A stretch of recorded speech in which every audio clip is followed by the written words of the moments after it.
Too many people in life believe that success comes from saying yes to everything, from being present everywhere, from being available at every call. But let me ask you something. Does gold make itself easy to find? Do diamonds sit on the surface waiting for someone to pick them up? No. Their value is in their rarity, in their refinement, in the distinction. Your problem is not that you are unnoticed. Your problem is that you have made yourself too common.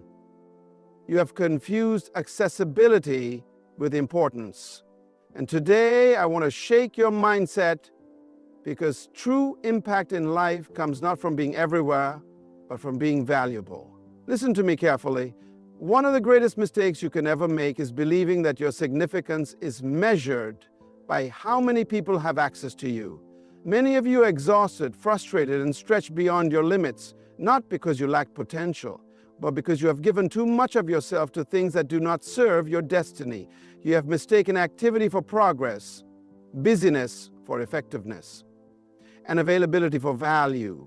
Let me ask you, have you ever seen a lion chasing every insect that crosses its path?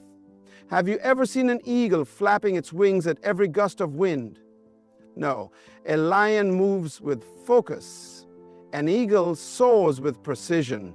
But look at you, running in every direction, answering every call, responding to every demand, trying to please everyone, hoping that being available will make you important. The truth is, people do not value what they can access too easily. If you are always present, you become ordinary. If you are always available, you become predictable. And anything that is predictable loses its power. Even the sun, though it shines every day, is ignored by most. But let a rare eclipse happen, and the whole world stops to watch. Why? Because value is in scarcity, not in commonness. Some of you are frustrated, saying, they don't appreciate me, they take me for granted. But the problem is not them, the problem is you. You have given yourself too freely. You have not guarded your time, your energy, or your presence. And let me tell you something. Whatever is not protected will be exploited. Even Jesus, the Son of God, understood this principle. He did not make himself available to everyone at all times. He withdrew, he prayed alone, he spent time with a select few, and even among the 12 disciples, he had an inner circle, Peter, James, and John. Why? Because he understood that indiscriminate availability weakens impact. Some of you need to stop making yourself an open door and start becoming a select invitation. Let me take you back to Joseph. He was in Potiphar's house, a trusted servant. And then came a moment, a test.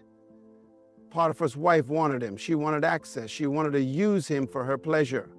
And Joseph had two choices: be available or be valuable. If he had chosen to be available, he would have lost his destiny for a moment of convenience. But instead, he chose to be valuable, and that decision placed him on a path to the palace. Some of you are sacrificing your future on the altar of immediate availability. You are saying yes to everything, and in doing so, you are saying no to your destiny. Every yes you give to something unimportant is a no to something critical. Every time you make yourself accessible to distractions, you are closing the door on your own greatness. Wake up. You were not created to be common. You were not designed to be everywhere at all times. You must guard your presence. Choose where you invest your energy. Not every call deserves an answer. Not every opportunity is your assignment. Not every invitation requires your presence. If you do not take control of your availability, people will waste your life for you. From this day forward, stop chasing recognition through presence and start building your worth through refinement. Because the truth is, the world does not chase what is always available. It chases what is truly valuable. We live in a world where people believe that visibility equals value. They think that if they are not constantly seen, constantly in the spotlight, constantly in front of people, then they are not progressing. But that is a dangerous deception. A seed is never seen while it is growing. A tree does not sprout overnight. A foundation is buried deep in the ground before a building ever rises. The most valuable things in life are prepared in private before they are revealed in public. And yet, so many of you are desperate for exposure before you have built substance. You want to be recognized before you are ready.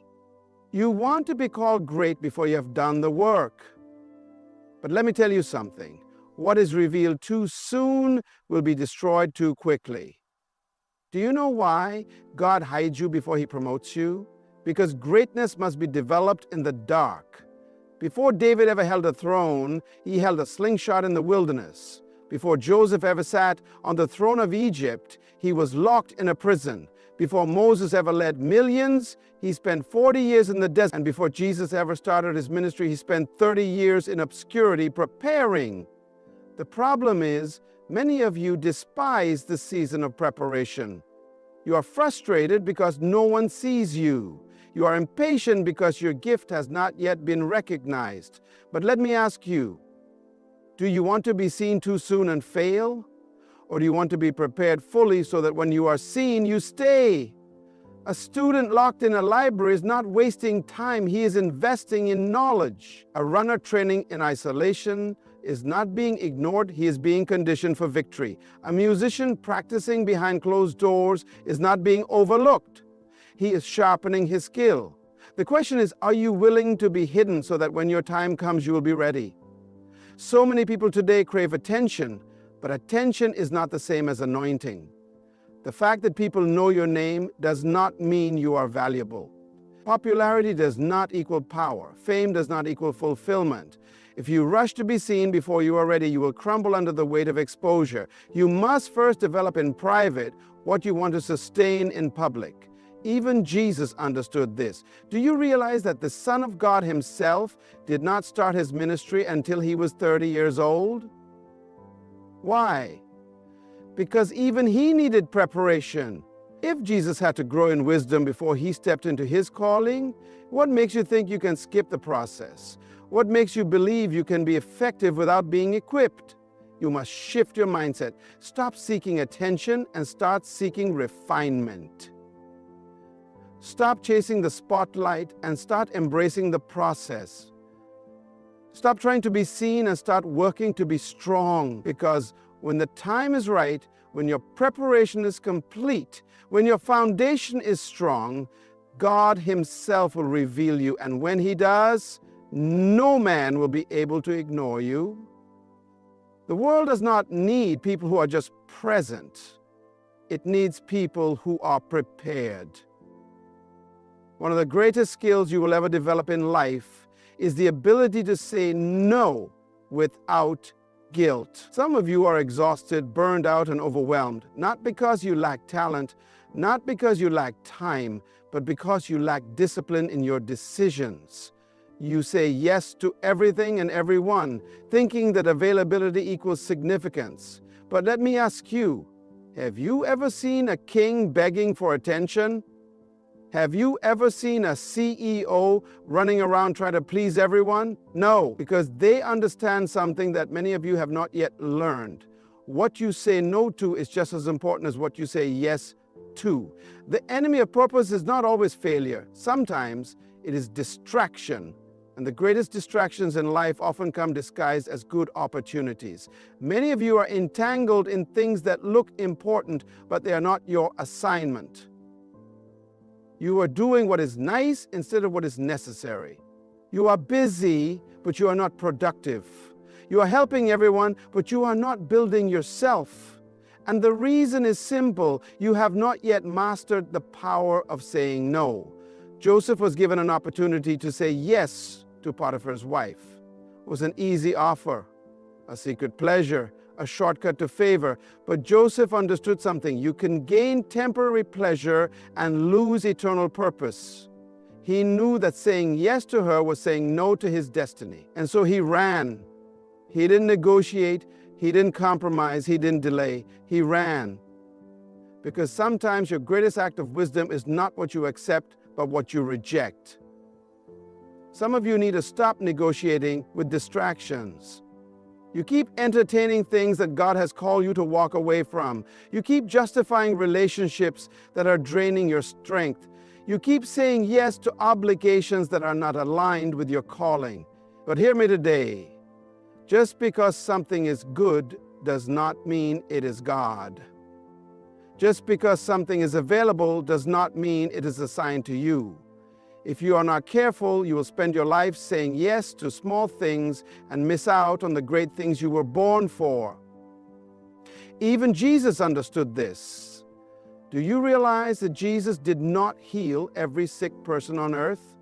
He did not go to every city. He did not say yes to every request. At one point, people begged him to stay in one place, but he refused because he knew he was called to move forward. He didn't live to please men. He lived to fulfill purpose. And that is why he could confidently say, "It is finished."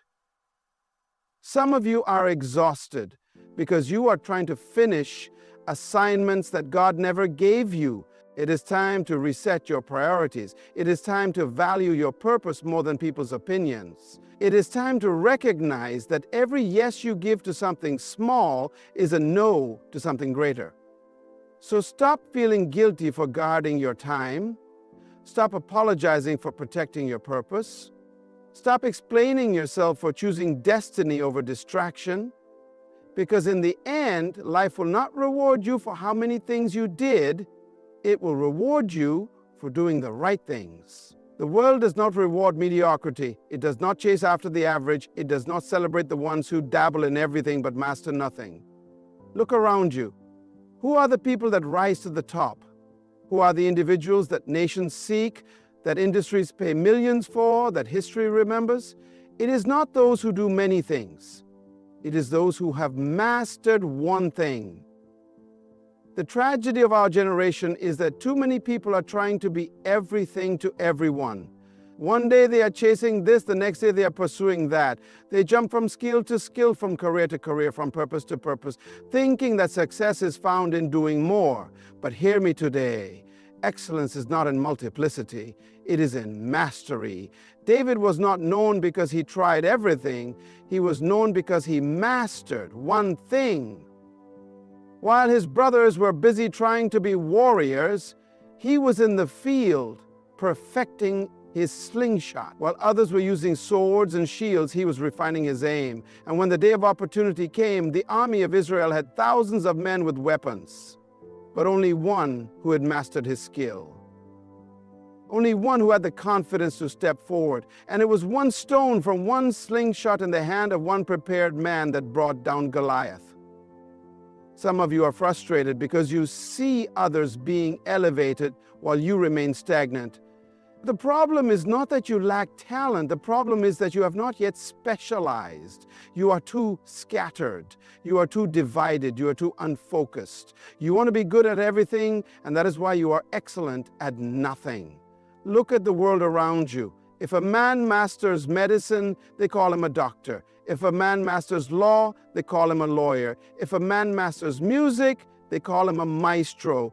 The world respects those who refine their gift, who discipline their skill, who focus their energy until they become undeniable. Even Jesus understood this principle. He did not come to earth to do everything. He came to do one thing. He said, "For this reason I was born, and for this cause I came into the world." He had one mission, one focus, one purpose. And because of that, he changed the world in just 3 years of ministry. What would happen if you focused on one thing the way Jesus did? What would happen if you mastered your gift instead of spreading yourself thin? The world does not chase after the common. It pursues the extraordinary, and the extraordinary is simply the ordinary that has been refined, disciplined, and perfected. Stop trying to be everything. Stop running in every direction. Find your one thing. Develop it, refine it, master it. And when you do, the world will come looking for you. Anything that is too common loses its value. The more accessible something is, the less people appreciate it. More easily they can reach you, the less they respect you. The more you say yes to every demand, the less they see you as significant. The reason why gold is expensive is because you cannot find it on the surface.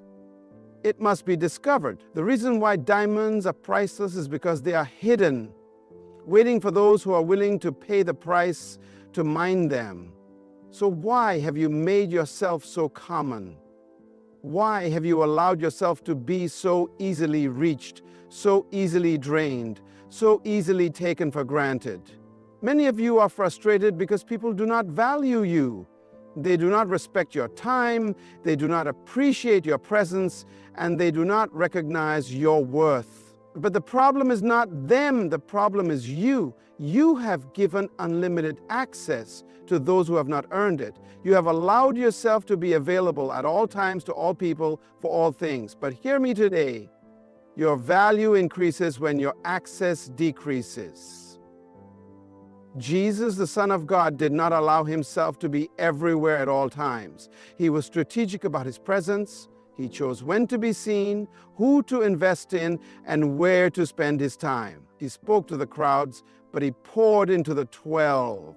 And even among the 12, he had 3, Peter, James, and John, who had closer access to him than the rest. Why? Because indiscriminate access dilutes impact. You cannot be everywhere for everyone and still be effective. Some of you are trying so hard to be liked that you have made yourselves common. You say yes to every meeting, yes to every request, yes to every opportunity, hoping that people will see your value. But let me tell you something. Kings do not beg for attention. Great leaders do not run after people. Those who carry true value do not chase. They choose. Do you know why some people never grow? Because they're too available. Do you know why some businesses never expand? Because they cater to everyone instead of focusing on those who value them. Even luxury brands understand this principle. You will never see a Rolls-Royce advertisement on television. You will never see a private jet company begging for customers. Why? Because they understand that rarity creates demand. The more restricted something is, the more value it becomes. It is time for you to guard your presence. It is time for you to be selective about where you invest your energy. It is time for you to recognize that being everywhere does not make you important. Being valuable does. Stop making yourself so common. Stop being so easily accessed. Stop giving your time to those who do not appreciate it. Because the truth is, people respect what they must reach for. And when you begin to guard your time, protect your energy, and limit your access, your value will rise. True success is not measured by how many people know you. It is measured by how many lives you have impacted. It is not about how often you show up. It is about how much value you bring when you do. Too many people spend their lives trying to be seen, trying to be noticed, trying to be in every room, every meeting, every event, hoping that their presence alone will make them significant. But hear me today. It is not your presence that makes you valuable. It is what you carry. A doctor does not walk into an operating room just to be seen. He comes in with skill, knowledge, and the power to heal. A lawyer does not enter a courtroom just to sit. He comes with wisdom, strategy, and the ability to defend. A leader does not stand before people just to be recognized. He speaks with authority, bringing vision and direction. The question is, what do you carry? When people encounter you, what do they receive? When you open your mouth, do you bring wisdom or just noise? When you enter a space, do you make a difference or are you simply taking up room? The tragedy of our generation is that many people want to be in places they have not yet prepared for. They want to sit at the table, but they have not yet developed anything to contribute. They want to be invited into greatness, but they have not yet cultivated greatness within themselves. And so they chase visibility instead of value. They seek popularity instead of purpose. They desire recognition instead of refinement. But let me tell you something. When you truly carry something of worth, you don't have to push your way in. People will pull you in. Joseph was not looking for Pharaoh. Pharaoh was looking for Joseph. Why? Because Joseph had something of value. He carried wisdom, solutions, and strategy. Daniel did not beg for influence. Kings sought him out. Why? Because Daniel had excellence, knowledge, and the ability to interpret mystery. Even Jesus, at just 12 years old, was found in the temple, amazing the scholars, not because he wanted attention, but because he carried divine wisdom. If you spend your life chasing attention, you will always be at the mercy of other people's approval. But if you spend your life building yourself, refining your gift, sharpening your mind, and mastering your craft, you will never have to chase opportunities. Opportunities will chase you. The world does not need more people who are simply present. It needs people who carry solutions. It does not need more noise. It needs wisdom. It does not need more performers. It needs problem solvers. It is time to shift your focus, stop wasting energy trying to be seen, and start working to become something worth seeing. Stop running after invitations and start preparing so that when the right doors open, you deserve to walk through them. Because in the end, the world does not remember those who are always available. It remembers those who were truly valuable.